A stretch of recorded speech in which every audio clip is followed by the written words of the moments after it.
ಒಂದು ಶ್ರೀರಾಮನ ಪ್ರತಿಷ್ಠಾಪನೆ ಸಲುವಾಗಿ ಇವತ್ತಿನ ದಿವಸ ಶ್ರೀರಾಮನ ಒಂದು ಪಟ್ಟಾಭಿಷೇಕದ ಅಂಗವಾಗಿ ಇವತ್ತು ಕನ್ನಿಕಾ ಪರಮೇಶ್ವರ ದೇವಸ್ಥಾನದಲ್ಲಿ ಅತಿ ವಿಜೃಂಭಣೆಯಿಂದ ಮಹಿಳಾ ಮಂಡಳಿಯವರು ಒಂದು ಕಾರ್ಯಕ್ರಮ ನಡೆಸ್ತಾ ಇದ್ದಾರೆ.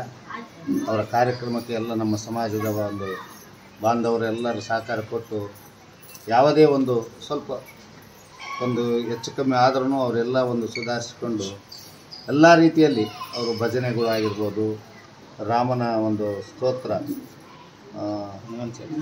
ಹನುಮಾನ್ ಚಾಲಿಸ್ ಅವರು 108 ಸತ್ಲಿ ಹೇಳ್ಕೊಂಡು, ಆಮೇಲೆ ಇನ್ನೂ 2-3 ರಾಮನ ಒಂದು ಭಜನೆಗಳನ್ನು ಮತ್ತು ಒಂದು ಸತ್ಯನಾರಾಯಣ ಪೂಜೆ, ಆಮೇಲೆ ರಾಮದೇವರ ಒಂದು ಪೂಜೆಯನ್ನು ಮಾಡಿ ಇವತ್ತು ಎಲ್ಲ ರೀತಿಯಲ್ಲಿ ಅವರು ಸಹಕಾರ ಕೊಟ್ಟು ನಮ್ಮ ಮಹಿಳಾ ಮಂಡಲದವರು ಎಲ್ಲ ಕಾರ್ಯಕ್ರಮಗಳನ್ನು ವಿಜೃಂಭಣೆಯಿಂದ ನಡೆಸಿದ್ದಾರೆ.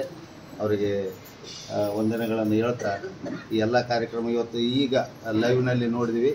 ಶ್ರೀರಾಮನ ಪ್ರತಿಷ್ಠಾಪನೆ ಆಯಿತು. ನಮ್ಮ ಪ್ರಧಾನಮಂತ್ರಿಗಳಾದ ನರೇಂದ್ರ ಮೋದಿಯವರು ಈಗ ಪ್ರತಿಷ್ಠಾಪನೆ ನೆರವೇರಿಸಿದರು. ಅವರಿಗೆ ಯಾಕಂದರೆ ಅವರು ಒಂದು ದೇವತಾ ಒಂದು ಮಾನವನ ರೂಪದಲ್ಲಿ ಈ ಒಂದು ಇಷ್ಟೆಲ್ಲ ಕೆಲಸಗಳಾಗಬೇಕಂದ್ರೆ ಆತನ ಒಂದು ರಾಮದೇವರ ಅನುಗ್ರಹ ಆಗಿದೆ. ಈ ಎಲ್ಲ ಕಾರ್ಯಕ್ರಮಗಳು ನಾವೆಲ್ಲರ ಹಿಂದೂಗಳು ಏನದೀವಿ ಆತಗೆಲ್ಲರಿಗೂ ಚಿರಋಣಿ ಅಂತ ಹೇಳ್ತಾ ಎಲ್ಲ ಕಾರ್ಯಕ್ರಮ ಮಾಡಿದ್ದಕ್ಕೆ ನಿಮಗೆಲ್ಲರಿಗೂ ಧನ್ಯವಾದಗಳನ್ನು ತಿಳಿಸ್ತಾ, ಒಂದು 500 ವರ್ಷಗಳ ಭಾರತೀಯರ ಕನಸು ಎಂದು ನನಸಾಗುತ್ತಿನ ರಾಮದೇವರ ಮೂಲ ಸ್ಥಾನದಲ್ಲಿ ಅವರ ಪ್ರಾಣ ಪ್ರತಿಷ್ಠೆ ಆಗ್ತಾ ಇರೋದು ನಮ್ಮೆಲ್ಲರಿಗೂ ಹೆಮ್ಮೆಯ ವಿಷಯ. ಈ ಒಂದು ಕಾರ್ಯವನ್ನು 500 ವರ್ಷಗಳಿಂದ ಕಣ್ಣಿಟ್ಟು ಕಾಯ್ದ ಕ್ಷಣ ಇಂದು ನರೇಂದ್ರ ಮೋದಿಯವರಿಂದ ಆಗ್ತಾ ಇದೆ.